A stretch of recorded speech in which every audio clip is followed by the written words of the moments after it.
नमस्कार, मैं विकास सिंह और आप देख रहे हैं एक न्यूज़ 24। देखिए, नीतीश कुमार को लेकर बिहार की राजनीति एक बार फिर से गर्म हो गई है, क्योंकि राजद के और लालू प्रसाद के यादव के सबसे करीबी नेता भाई वीरेंद्र ने नीतीश कुमार को लेकर बड़ा बयान दिया है और साफ तौर पे कहा है कि नीतीश कुमार चुनाव से ठीक पहले एक बार फिर से महागठबंधन में शामिल हो जाएंगे, क्योंकि नीतीश कुमार की रातों की नींद उड़ गई है। वैसे में क्या सच में एक बार फिर से नीतीश कुमार जो है वो पलटी मारने वाले हैं, और इस बार पलटी मारने का वजह क्या होगा, तो हम तमाम मुद्दों पर बात करेंगे। और बात करने के लिए हमारे साथ में खास मेहमान है पूर्व आईपीएस अधिकारी अमिताभ कुमार दास जी हैं। स्वागत है सर। जी धन्यवाद आपका। नीतीश कुमार फिर से पलटी मारने वाले हैं, ये बयान राजद का है। अब नीतीश कुमार की तो ऐसी छवि बन गई है पलटू राम की कि वो मतलब कभी भी पलटी मार दें तो किसी को अब आश्चर्य नहीं होगा। वो तो खुद भी भूल चुके हैं कि कितनी बार उन्होंने पलटी मारी है, पब्लिक भी भूल चुकी है, मीडिया भी भूल चुकी है। और कभी वो लालू को बड़ा भाई कहने लगते हैं, महागठबंधन में आते हैं, तेजस्वी उनके प्रिय भतीजा बन जाते हैं। कभी बोलते हैं कि मिट्टी में मिल जाऊंगा, भाजपा के साथ नहीं जाऊंगा, फिर भाजपा के साथ चले जाते हैं। वो सभाओं में कहते थे, सार्वजनिक मंच से कहते थे कि बीजेपी का मतलब होता है बड़का झूठा पार्टी, और फिर आज बीजेपी के साथ हैं। तो मजाक में लोग कहते हैं कि गिरगिटों ने भी इनको अपना मतलब कुल देवता मान लिया है। नीतीश कुमार को इतनी बार इन्होंने रंग बदला है। और अभी जो आप कह रहे हैं भाई वीरेंद्र के इसमें, तो देखिए इस तरह के कयास तो लगा ही जा रहे हैं बिहार में कि नीतीश कुमार चुनाव के पहले एक बार फिर पलटी मार के आ जाएंगे। इसकी दो तीन वजह हैं। एक तो देखिए ये वजह है कि इनके पार्टी के ऊपर यानी जदयू के ऊपर ऑपरेशन लोटस की तलवार लटक रही है। दर्शकों को पता होगा कि भाजपा जो होती है उसने बहुत सारी पार्टियों को तोड़ा है ऑपरेशन लोटस के तहत। और ऑपरेशन लोटस में होता है कि वो करोड़ों करोड़ खर्च करके 50 करोड़ में 75 करोड़ में एक विधायक को, एक सांसद को खरीद लेते हैं और पार्टी तोड़ देते हैं। जैसे महाराष्ट्र में शरद पवार की पार्टी एनसीपी को तोड़ा गया अजीत पवार के माध्यम से, फिर शिवसेना को तोड़ा गया, उद्धव ठाकरे के शिवसेना को तोड़ा गया एक नाथ शिंदे के माध्यम से। अभी झारखंड में चंपई सोरेन को तोड़ा गया है, झारखंड मुक्ति मोर्चा से अलग किया गया है। तो एक ऑपरेशन लोटस में जो नरेंद्र मोदी और अमित शाह दोनों बहुत मतलब निपुण हो चुके हैं, तो इसकी तलवार मतलब पलटू राम पर भी लटकती रहती है। क्योंकि देखिए इनके 12 सांसद हैं जिनके समर्थन से मोदी की सरकार बनी हुई। इस बार के चुनाव में तो मोदी को, भाजपा को सामान्य बहुमत मिला नहीं। तो मुख्यतः जो मोदी की सरकार है वो चंद्रबाबू नायडू के 16 सांसदों और नीतीश कुमार के 12 सांसदों की मदद से टिकी हुई है। तो ये बात हमेशा गलियारों में, इस राजनीतिक गलियारों में अटकलबाजी होती है कि हो सकता है ललन सिंह जो केंद्रीय मंत्री हैं वो हो सकता है नीतीश कुमार के साथ मतलब दगा दे दें और इनके जो 12 सांसद हैं उसमें 8-9 को लेके वो टूट जाएं और भाजपा के साथ चले जाएं या भाजपा में विलय ही करवा दें। तो एक तो ये खतरा नीतीश कुमार पर है। और यदि मुझे ये बात मालूम है, लोगों को मालूम है, तो ये बात तो पलटू राम को ही पहुंच गई होगी। तो इस वजह से वो लौटने का बहाना बनाते रहते हैं। फिर देखिए उन्होंने मांग की थी, एक पुरानी मांग है कि बिहार को विशेष राज्य का दर्जा की, तो वो तो भाजपा ने स्वीकार की नहीं। मतलब जब 22 जुलाई को आपको शुरू हुआ मानसून सत्र संसद का, तो पहले ही दिन लिखित जवाब दे दिया सरकार ने कि बिहार को विशेष राज्य देने की कोई मतलब चीज़ योजना विचाराधीन नहीं है, सरकार नहीं दे सकेगी। और उसके बाद निर्मला सीतारमण के बजट में जो एक विशेष पैकेज दिया गया बिहार को, तथाकथित विशेष पैकेज, उस पर भी नीतीश का मजाक ही उड़ा कि ये झुनझुना है। और तेजस्वी इसको लेकर तंज भी कसते रहते हैं कि चाचा अब तो हम लोग को विशेष राज्य का दर्जा दिलवा दीजिए, अब तो आपकी केंद्र में सरकार है। लेकिन वो भी भाजपा ने नहीं दी है।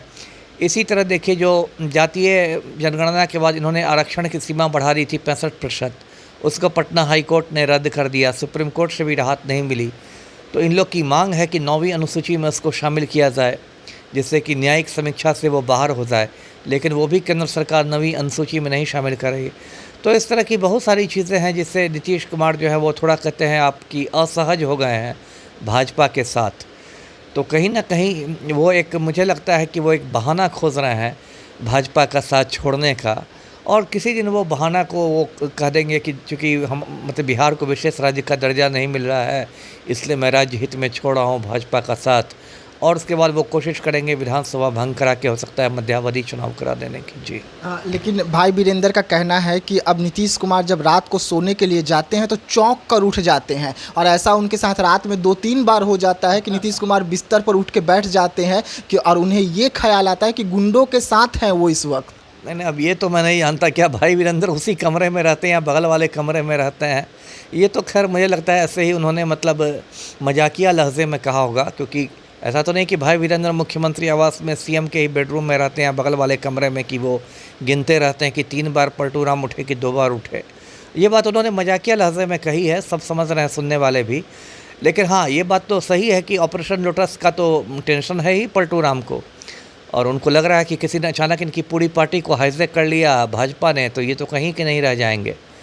तो ये तो तनाव उनके साथ है ही। आपको क्या लग रहा है सर, क्योंकि बिहार की राजनीति को बहुत करीब से आप देखे हैं, जानते भी हैं, आपको क्या लग रहा है कि नीतीश कुमार को तोड़ने के लिए बीजेपी इस बार किसकी चेहरा यूज़ करेगी? क्या उन्हीं के पार्टी के बड़े मंत्री हो सकते हैं? नहीं, वो तो देखिए, तोड़ने के लिए तो रावण को जैसे विभीषण के माध्यम से तोड़ा गया था, घर का भेदी लंका ढाया था। तो वही बात है, जैसे शरद पवार को तोड़ने के लिए भाजपा ने अजित पवार की मदद ली, यानी करीबी की मदद ली, उनके भतीजा ही हैं अजित पवार।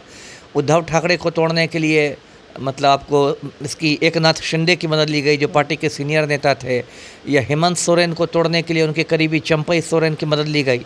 हेमंत सोरेन चंपई सोरेन पर इतना भरोसा करते थे कि जेल गए तो उन्होंने चंपई सोरेन को सीएम बना दिया था, और वो चंपई सोरेन उनसे अलग हो गए। तो नेचुरल है कि उनका किसी करीबी को ही है, और करीबी में 2-3 नाम बराबर उछलते हैं।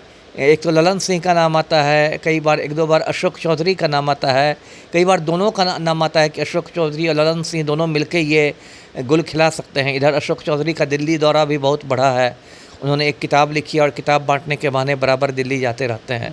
तो यह राजनीति है, तो मतलब क्या संभावनाओं का खेल है। अशोक चौधरी का एक जो ट्वीट आया था फेसबुक पर कि उम्र हो गया है, छोड़ देना चाहिए। हाँ, उसको भी लेके बहुत विवाद हुआ था कि लोगों ने कहा था कि इशारों में ये मतलब पलटू राम को ही सलाह दे रहे हैं कि आपकी उम्र ज़्यादा हो गई, अब कुर्सी छोड़ देनी चाहिए। तो देखिए, राजनीति तो मैंने कहा कि उसमें संभावनाएं बहुत हो सकती है। कौन किसके साथ चला जाए वो आज भी नहीं मालूम किसी को कल क्या होने वाला है। जी, तो आगे नीतीश कुमार अगर पलटते हैं तो बिहार की राजनीति किस ओर जाएगी? क्या करवट लेगी बिहार की राजनीति? अब करवट लेने को ऐसा क्या है, क्योंकि बहुत बार पहले भी नीतीश कुमार और लालू का ये हो चुका है, मतलब संगम हो चुका है, महागठबंधन बन चुका है।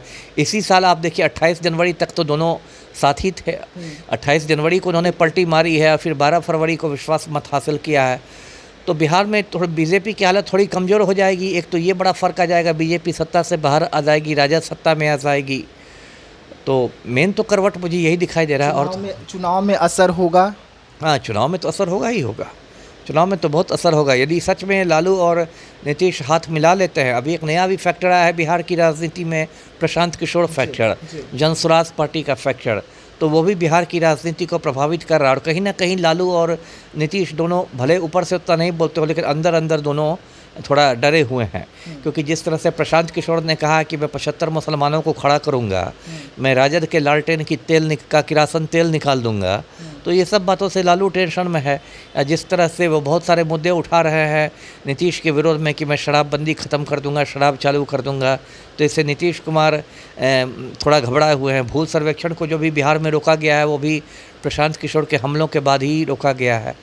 तो इसलिए दोनों यदि एक हो जाएं तो हो सकता है दोनों मिलकर प्रशांत किशोर का भी मुकाबला कर सकें। जी देखिए, बिहार की राजनीति की अगर हम बात करें तो बिहार की राजनीति में कब क्या हो जाए किसी को पता नहीं रहता है। वैसे में नीतीश कुमार को लेकर एक बार फिर से कयासों का जो बाजार है वो गर्म हो गया है कि नीतीश कुमार चुनाव से ठीक पहले पलटी मार सकते हैं और इस बार फिर से वो महागठबंधन में जाएंगे। तो क्या सच में नीतीश कुमार एनडीए का दामन छोड़ने वाले हैं? एनडीए के साथ जो गठबंधन में है वो खत्म होने वाली है और महागठबंधन में अपने भतीजे यानी कि तेजस्वी यादव के साथ मिलकर फिर से एक बार सरकार बनाएंगे। तो ऐसे तमाम खबरों के लिए आप रहिएगा एक न्यूज़ 24 के साथ। दीजिएगा इजाज़त। धन्यवाद।